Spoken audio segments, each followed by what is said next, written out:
Good morning and welcome back to the homestead. It's a nice rainy day out there, and as you can see, we got another project. So we took the Dodge to Florida last winter, and everything worked really well. Didn't really see any leaks or any issues to speak of. We noticed the other day when we took the Dodge out, we were feeling like a growling noise in the drivetrain when you're in neutral, not neutral in the transmission, but in neutral on the throttle. In other words, you're not accelerating, deaccelerating. You could hear this pretty good growl vibration. We are back. I checked the fluid in this and it was empty. So yeah, shame on me for not checking it in Florida when I changed the oil, but I didn't see any leaks. But it's hard to tell under Dodgy because she's quite wet underneath. So long story short, we put 3 quarts of oil in it. It holds 3.5, and it's just pouring out of the rear output shaft. So I'm pretty sure the bushing's gone. That's the noise we were hearing. So we're going to tear it apart and we're going to rebuild it. We got no real choice. The truck's got to be on the road in a week and a half to go to Pennsylvania with the camper. So we're going to tear it apart today and see just what we need for parts. We're going to get the parts ordered, and then we'll bring you back and show you how to put it together. The big thing really is, and I'll try to do better when I put it together, to show you the things that I see, that I find that may be different than other transfer cases, if you will. So this is the bushing in here. I don't know if you guys can see it in there, that I believe is probably walled out. So the dry shaft goes on here and then it rides on that bushing, and that keeps it from chattering around.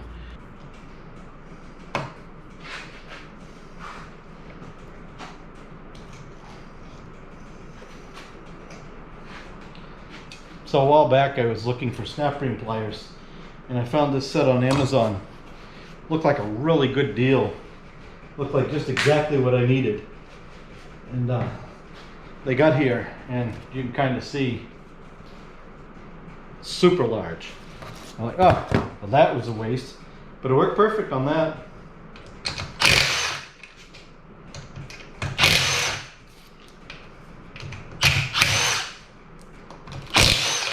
So I should mention this is a 241 DLD, Delta Lima Delta, and that's out of the 94 Cummins. At some point they went to the DHD. I think it was maybe in like 98 or something like that.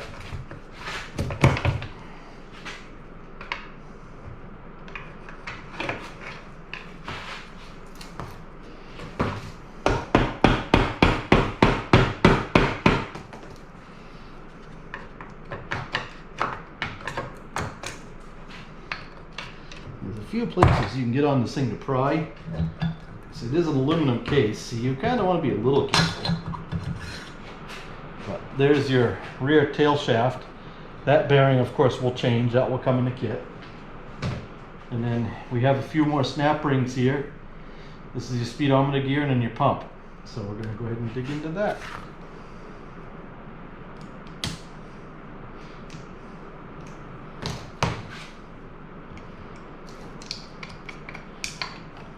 It's kind of crazy out there. It's been like 95 degrees here. It's been just crazy hot.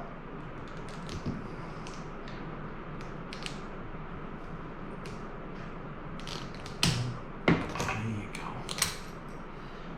I'm pretty sure the new kit comes with all of those. This can go either way. There's no right or wrong. So I'm just stacking parts up here because I'm comfortable so far with where things go.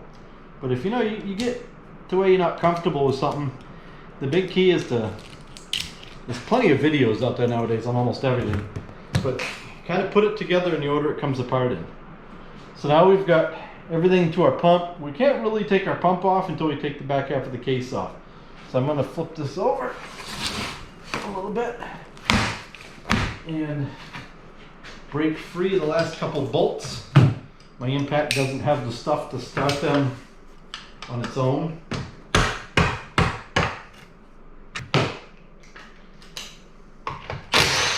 Now on these, there's only 2 bolts that have washers, and it's one on either side, and then over the dowel pins that line the case. The rest of them don't have any washers.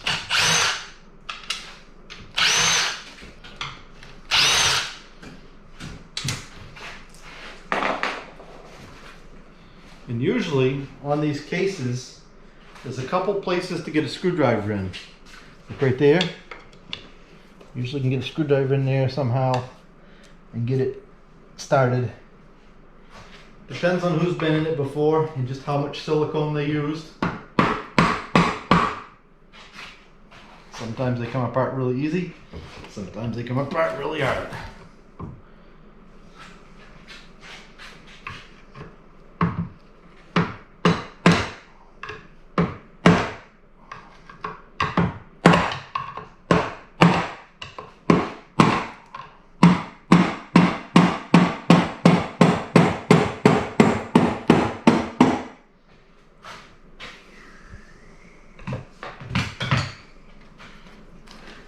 And I did pressure wash this prior to bringing it in here. The Dodge really needs a rear main seal. And it's got a leak somewhere up around the vacuum pump that I haven't pinpointed yet on oil. It's not enough to really worry about, but it's there.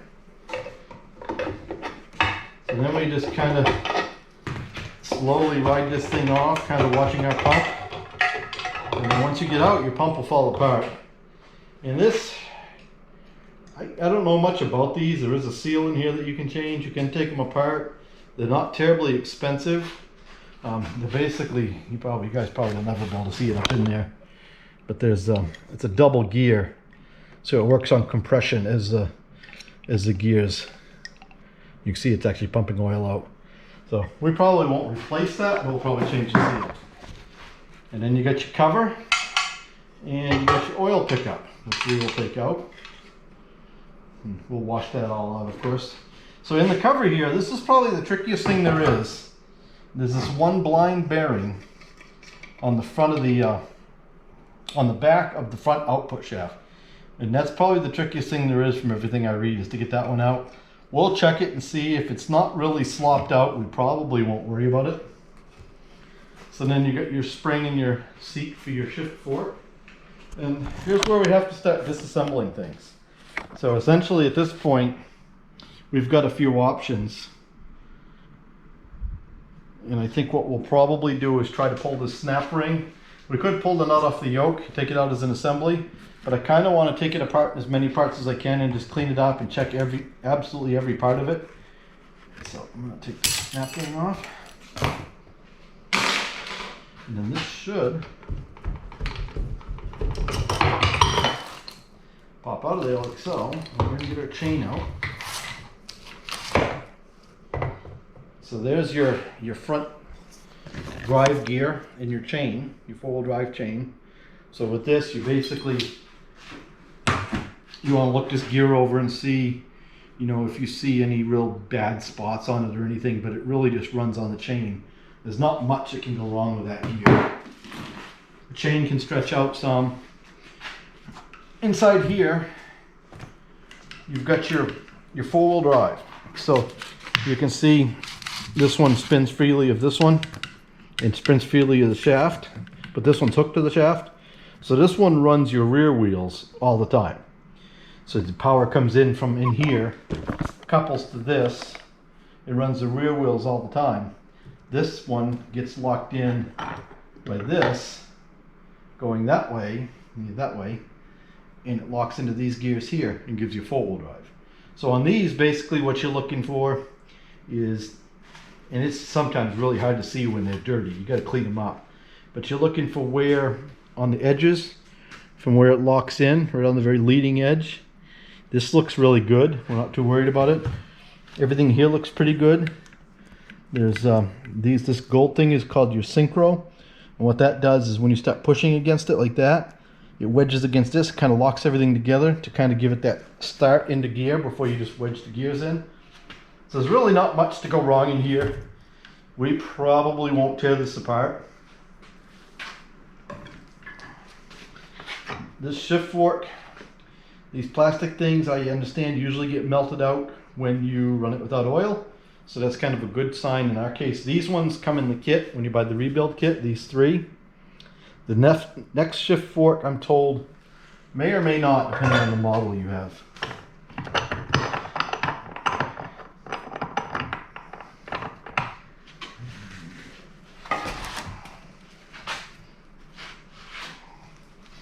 So I'm gonna go ahead and take a couple more things apart here before I'll bring you guys back. But I gotta be able to get this thing out, and right now it's kind of wedged in gear.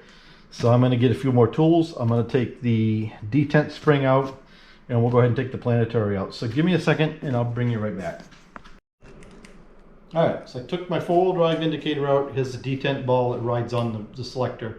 This is actually the vacuum actuator portion that does the front end. We don't actually use this. We're gonna order a sending unit for a GM that's electrical. Let's see if we can get our 4-wheel drive light to work.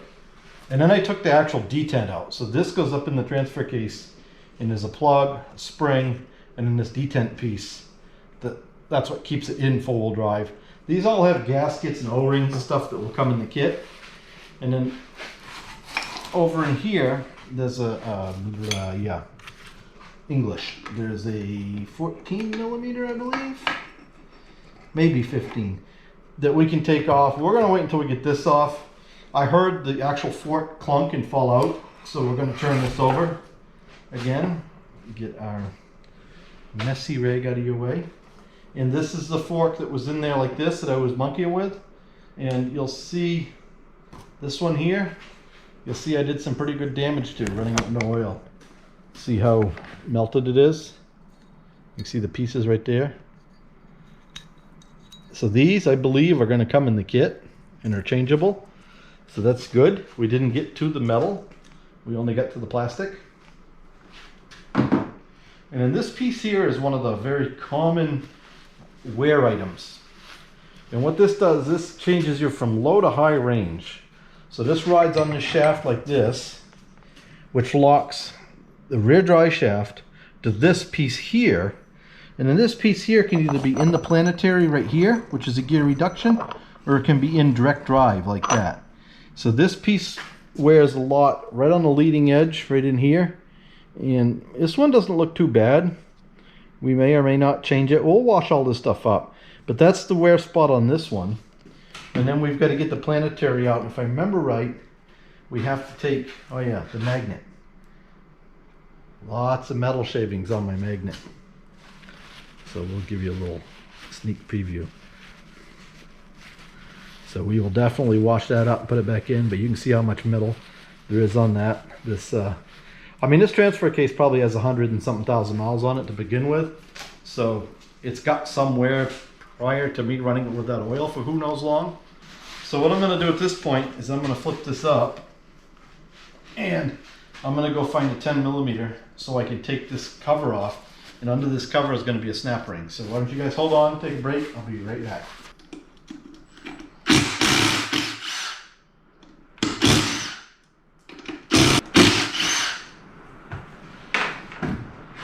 Now on this there is a place to put a screwdriver somewhere underneath right there.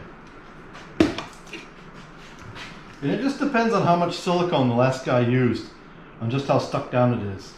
And this does have to go back a very specific way. There's a hole there that lines up with an oil port over here for a drain on that bearing.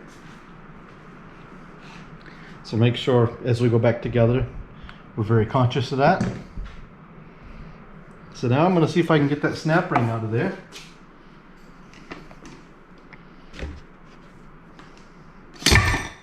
And when it does, see, everything falls down in. So let's go ahead and get that back out of the way for a minute. And we'll show you guys the planetary. So this is your planetary that gives you 4-wheel drive. It basically, you know, it's gear reduction. It rides in here. And there are a few, there's a bearing down in here.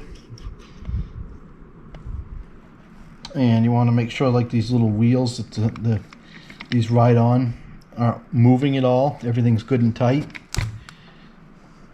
So what we'll probably do is take this apart and show you what's inside it. Try not to whack you guys with the snap ring. So the snap ring right there. There's a fiber washer right there. This is your input shaft. So this goes on the transmission. This goes inside there. And like I said, there is a bearing down in there that rides on there. So, you know, And then there's another fiber washer down in here. And then this is your, you just kind of want to look it over, make sure none of your gears are really chewed all to crap. Make sure none of these are chewed all to crap.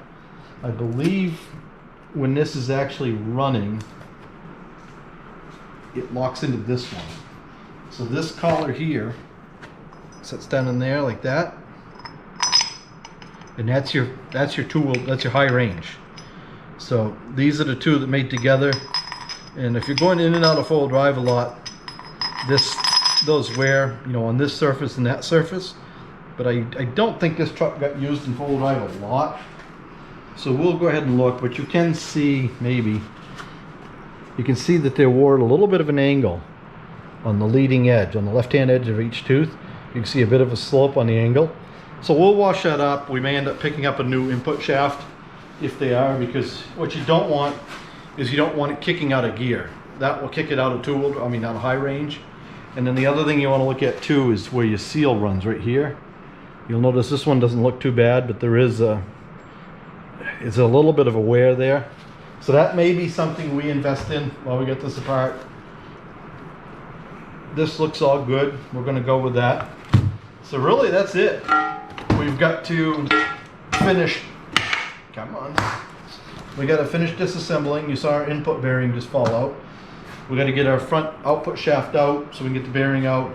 We're going to take our selector out so we can hose these all down. But we won't bore you guys with all that. We'll get that apart. We'll get everything cleaned up. We'll get some new cardboard.